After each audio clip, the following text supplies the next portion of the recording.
Hey guys, this is Junior Stardust, and today we're taking a special look back at the Sam Raimi, Tobey Maguire Spider-Man trilogy from the 2000s. Now, way before the Marvel Cinematic Universe was first launched in 2008, following the release of Iron Man, all the 1990s and 2000s kids grew up watching the non-MCU films, like the Tim Story Fantastic Four duology and the X-Men movies.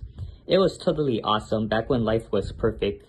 Now let's start off with the first movie that started it all from 2002, which was 3 years after Sony Pictures Entertainment acquired the rights of everyone's favorite popular comic book superhero character. Everyone knows the story of how Peter Parker became Spider-Man when we see him and his high school classmates go on a field trip to the museum, and while he takes pictures of what he sees, he gets bitten by a radioactive spider in his hand before he starts to feel bad when arriving home and has spider powers the next day, way before he becomes the hero that New York has known today after the passing of his uncle. Green Goblin is the best villain, and some people think that the Green Goblin suit that Willem Dafoe wears looks a lot like a Power Ranger suit, which I honestly disagree and never thought about it as a little kid. As of this day, a lot of grown 1990s and 2000s kids say that Tobey Maguire will forever be known as the best Spider-Man from generation to generation, saying that he's the GOAT and an underrated actor compared to both Andrew Garfield and Tom Holland. Ever since the Bully Maguire memes started becoming viral on social media sometime around the release of Captain America Civil War, which featured Tom Holland's version of the superhero. Well, technically in the post-credit scene from Avengers Age of Ultron, it seems weird that a lot of people don't go back talking about Avengers Age of Ultron, but just Avengers Infinity War and Avengers Endgame. Spider-Man 2, released in 2004, is the most underrated sequel ever made and is written and directed by Sam Raimi once again. The story is outstanding, brilliant, fresh, and original, including the music score. The subplot where Peter Parker Spider-Man started losing his spider powers was real sad before he decides to do whatever he wants. And that happened in one of the comics that was published a few decades ago, back when the 1950s, 1960s, and 1970s were popular decades for superhero comic books. Doc Ock is the greatest villain ever. Yeah, it really is. And some fans say that Doc Ock is better than Green Goblin and any other villain that appeared in different movie versions with different actors, or even in the Spider-Verse films. Yeah, but it's just their opinion.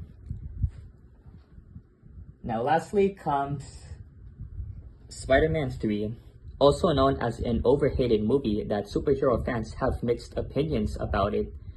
For example, some people like it, defend it, and others say that they hated it because this sequel does have problems, like Peter acting so different after getting the dangerous black venom goo, and 3 misunderstanding cliches we got, like Mary Jane being jealous about Peter kissing Gwen Stacy after saving her from falling down the building, Harry believing that Peter killed Harry's dad in the first movie, who technically is the Green Goblin, and Peter being so angry about the dead robber who shot Uncle Ben in the first movie, but was actually Flint, the Sandman.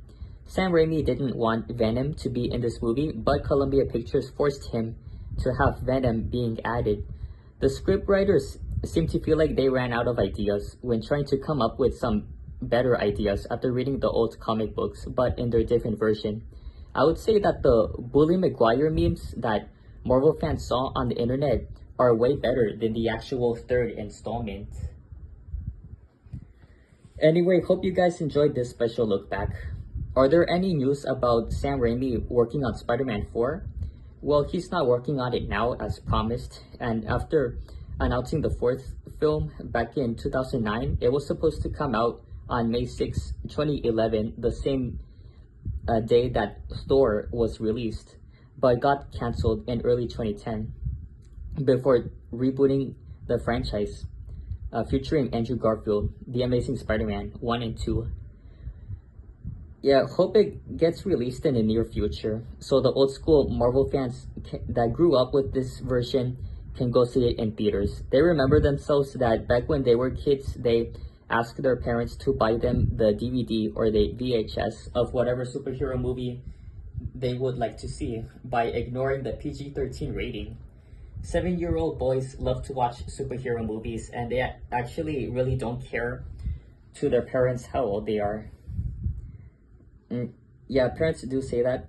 Yeah, if it has like violence or anything like that, parents have their own opinions on whether they decide to let them watch superhero movies or not. Some parents let them watch it, and others refuse to let them watch those movies by saying that they're not too old enough. So those little boys have to wait 6 years more so they can be allowed to watch it when turning 13.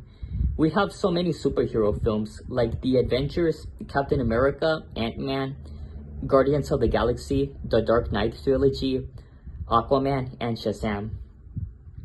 And lastly, how would I rank on all the Spider-Man movies we got from worst to best?